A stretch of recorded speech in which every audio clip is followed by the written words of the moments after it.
Hello viewers, regression অ্যানালাইসিসের ধারাবাহিক লেকচারে আপনাদের সবাইকে অভিনন্দন ও স্বাগতম। আজকে আমরা এমবিএ ফাইনাল ইয়ার অ্যাকাউন্টিং ডিপার্টমেন্টের 2017 এসেছিল একটা ম্যাথ, ওই ম্যাথটা সলিউশন করে দেখাবো। এই টাইপের ম্যাথগুলো খুবই ইম্পর্টেন্ট। এটা এসেছিল বি পার্টে 4 মার্কসের জন্য। For the data given value, তারপর এখানে প্রোডাকশন ইন ইউনিটসে দেওয়া আছে আর ক্যাপাসিটি ইউটিলাইজেশন পার্সেন্টেজে দেওয়া আছে। এভারেজ মানে গড়, আর এসডি মানে স্ট্যান্ডার্ড ডিভিশন মানে পরিমিত ব্যবধান দেওয়া আছে এগুলা। কোএফিসিয়েন্ট অফ কোরিলেশন ওয়াই, এখানে প্রশ্নে ভুল ছিল, ওয়াই ছিল, ওয়াই হলে হবে না, এখানে কোরিলেশনকে অল টাইম আর দ্বারা প্রকাশ করা হয়। আর ইকুয়াল 0.60। এখন এখানে প্রোডাকশন ইন ইউনিট আর গড় মানে ওইটা সমান, প্রোডাকশন সমান একটা কিছু ধরতে হবে আর ক্যাপাসিটি ইউটিলাইজেশন সমান আর একটা কিছু ধরতে হবে, বা শুধু ক্যাপাসিটি সমান ধরলেই হবে। এখন দেখতে হবে আমাদের ওইখানে কি কি নির্ণয় করতে হবে ওইটা থেকে। Calculate 1 estimate the production when the capacity utilisation is 80%। আমরা আগে ওইটা সলিউশন করব। রিকোয়ারমেন্ট 1, রিকোয়ারমেন্ট 1 এ কি বের করতে হবে? এখানে এস্টিমেট দ্য প্রোডাকশন কি বের করতে হবে? প্রোডাকশন বের করতে হবে when the capacity utilization is 80%, 80% ওইটা দেওয়া আছে, ওইটা গিভেন দেওয়া আছে। আচ্ছা, তাহলে ফার্স্ট লিখবেন, সলিউশন করতেছি এখন। লেট লেট লেট ফার্স্ট কি লিখবেন? Let production equal x, production equal আমরা কি ধরলাম? x, এবং ক্যাপাসিটি ইউটিলাইজেশন বা ক্যাপাসিটি ইকুয়াল y ধরলাম। ঠিক আছে? আর কি কি দেওয়া আছে এই তথ্যগুলো আমরা এখন লিখবেন গিভেন দ্যাট বা গিভেন x বার মানে x এর গড়, x এর গড় হচ্ছে 40, y এর গড় হচ্ছে 90, x বার ইকুয়াল 40, y বার ইকুয়াল 90। তারপর সিগমা না, এটা x এর প্রোডাকশন কে x ধরা হয়েছে, x এর standard division sigma x equal 12। তারপর y এর standard division sigma y equal ধরা হবে 10 and coefficient of correlation r equal কত? 0.60। আপনারা এগুলো একটার নিচে একটা লিখতে পারেন। আমার যেহেতু বোর্ডের জায়গা অল্প, আমি সোজাসুজি লিখে নিছি, ক্ষমা দিয়ে দিই। আচ্ছা, এখন আমরা রিকোয়ারমেন্ট 1 সলিউশন করব। এই অংশটুকু আমাদের রিকোয়ারমেন্ট 1 এও লাগবে, রিকোয়ারমেন্ট 2 তেও লাগবে। আমরা ফার্স্ট রিকোয়ারমেন্ট 1 সলিউশন করব। এখানে রিকোয়ারমেন্ট 1 দিলাম। উই নো আমাদের কি বের করতে হবে? অবশ্যই প্রোডাকশন মানে কি? প্রোডাকশন মানে x এর মান। আর x এর মান আমরা কোন ইকুয়েশন হতে পাই?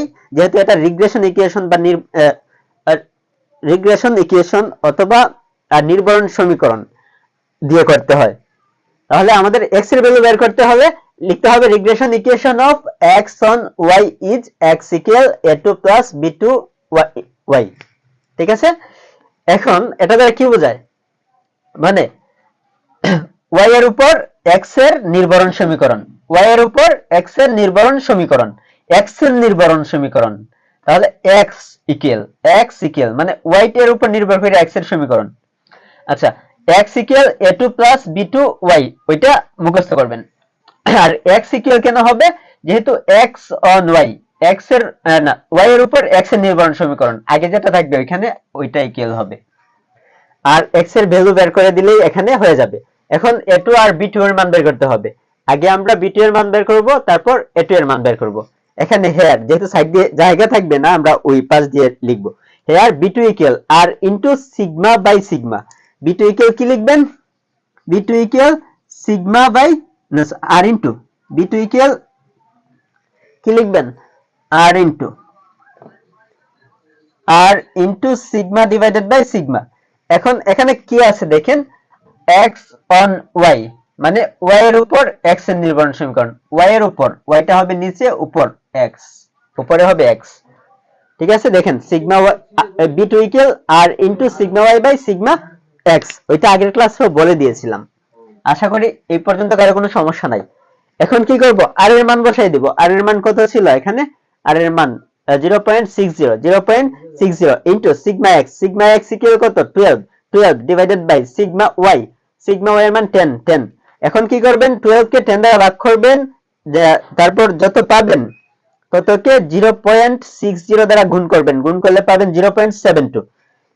এখন আমরা a2 এর মান বের করব। a2 ইকুয়াল x বার দিয়ে শুরু হবে, কারণ ওইখানে ওই ইকুয়েশনে যদি এখানে x থাকে, ওই ইকুয়েশনে যদি x থাকে, x থাকলে এখানে কি লিখবেন, x বার। এখানে যদি y থাকে তাহলে y বার লিখবেন। আচ্ছা, x আছে x bar minus b2 y বার, তারপর x বারের মান বসাবেন। x বারের মান কত আছে, 40 মাইনাস b2 এর মান কত, b2 এর মান আমরা এখানে পেয়েছি 0.72 ইনটু y বারের মান কত এখানে দেওয়া আছে, y বারের মান হচ্ছে 90। তারপর 0.72 কে 90 দ্বারা গুণ করবেন, গুণ করার পর গুণফলটা 40 থেকে মাইনাস করবেন, 40 থেকে ওই দুইটার গুণফল মাইনাস করবেন, পাবেন -24.8। ঠিক আছে, এতটুকু ক্লিয়ার। এখন কি করব, ইমপ্লাইজ x লিখব ইকুয়াল a2 এর মান বসাবো। a2 এর মান হচ্ছে 24.8 প্লাস আছে, প্লাস b এর মান বসাইলাম, ইনটু y এর মান বসাইলাম 80। এখন প্রশ্ন হচ্ছে y এর মান 80 কোথা হতে আসছে।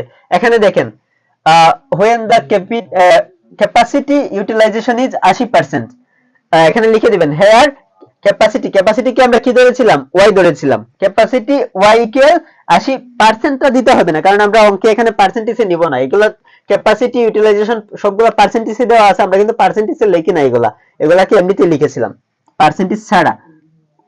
সো পার্সেন্টেজটা দেওয়া লাগবে না। y ইকুয়াল 80, তাহলে y এর মান 80 বসাই দিব। তারপর কি করব, x ইকুয়াল বারবার লিখতে হবে না, ইকুয়াল দিয়া এখানে এই দুইটা গুণ করবেন, গুণ করার পর যত আসবে তত হতে এত মাইনাস করবেন, মাইনাস করলে পাবেন 32.8 ইউনিটস। আর ওইটাই হচ্ছে আমাদের এস্টিমেটেড প্রোডাকশন। কি বের করতে হবে, এস্টিমেট দা প্রোডাকশন। তাহলে লিখবেন estimated production x equal 32.8 units. Okay, আশা করি এই পর্যন্ত সবার ক্লিয়ার। এখন আমরা রিকোয়ারমেন্ট 2 সলিউশন করব। দেখেন রিকোয়ারমেন্ট 2 তে কি বলেছে, রিকোয়ারমেন্ট 2 তে বলেছে estimate the capacity utilization when production is 50 units. এখন প্রোডাকশনটা দেওয়া আছে আর ক্যাপাসিটি ইউটিলাইজেশনটা বের করতে হবে, ক্যাপাসিটি ইউটিলাইজেশন বের করতে হবে। মানে প্রোডাকশন যখন 50 ইউনিট, তখন ওইটার ক্যাপাসিটি ইউটিলাইজেশন কত হবে ওইটা বের করতে হবে। ওইটা বের করলে কি লাগবে, ওইটা সমান ক্যাপাসিটি ইউটিলাইজেশন বা ক্যাপাসিটি গুলো y ধরেছিলাম, y এর মান লাগবে। তাহলে y এর মান হলে, আচ্ছা দেখেন কোন কোন জায়গায় চেঞ্জ করি। রিকোয়ারমেন্ট এখানে লিখব 2, ঠিক আছে, রিকোয়ারমেন্ট কত 2। তারপর লিখবেন we know that regression equation of y on x লিখবেন, যেহেতু y এর মান বের হতে হবে। এখন y on x is y equal হবে y ইকুয়াল এখানে a1 আর এখানে b1 আর y হবে না, x হবে। ঠিক আছে, এখন এই অংশটা মুছে নেই, এই অংশটা করব আমরা। হেয়ার ক্যাপাসিটি হবে না, আচ্ছা হেয়ার দিয়ে থাক, আমরা পরে লিখব। এখানে কি লিখবে, regression equation of y on x is y equal a1 plus b1 x, মানে x এর উপর y এর নির্ভরণ সমীকরণ হলো y equal a1 plus b1 x। Here এখন আমরা b1 এর মান বের করব। কিসের মান বের করব, b1 ইকুয়াল r ইনটু, দেখেন এখানে y on x মানে x এর উপর y এর, তাহলে x y টা চেঞ্জ হয়ে যাবে, x হবে নিচে আর y হবে উপরে। ঠিক আছে, আর এর মানটা থাক সেম।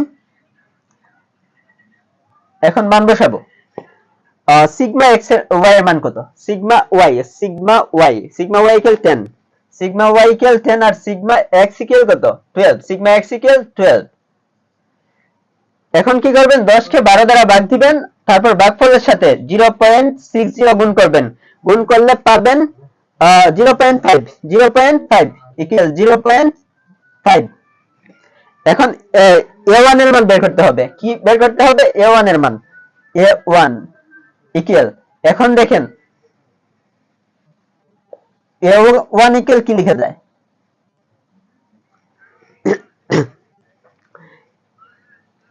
a1 ইকুয়াল, আমরা এখন শুরু করব কি দিয়ে, যেহেতু এটা y দিয়ে শুরু হয়েছে, y ইকুয়াল, তাহলে y বার, তারপর কি করব,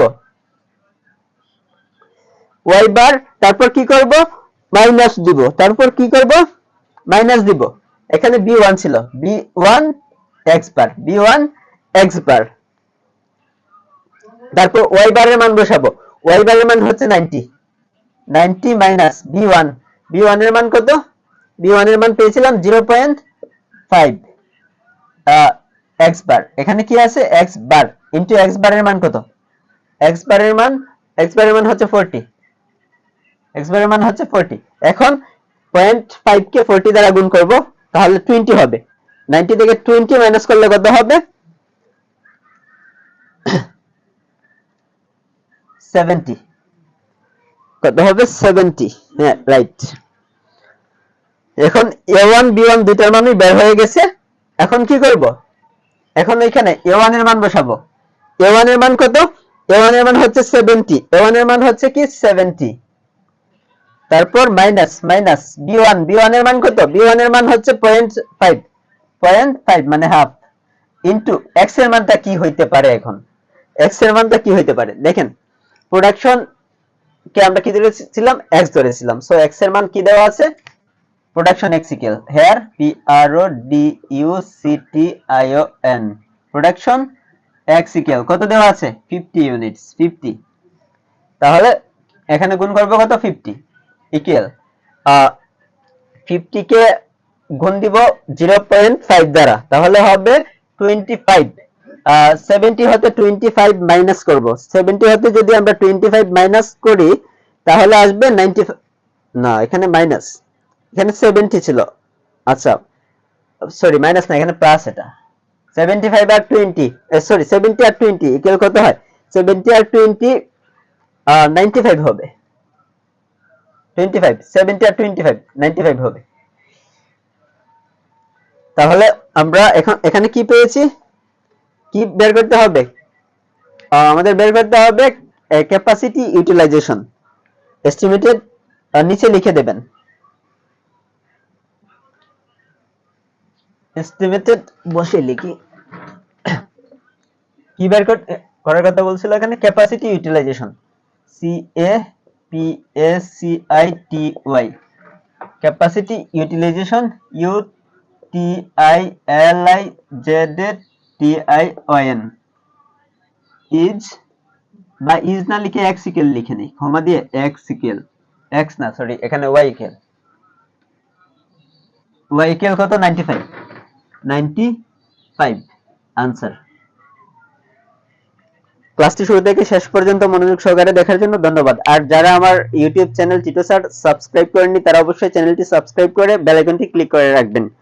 আর যারা পেড ব্যাচে যুক্ত হতে চান তারা উপরের ক্যাপশন দেখবেন, ক্যাপশনে বিস্তারিত লিখে দেওয়া আছে।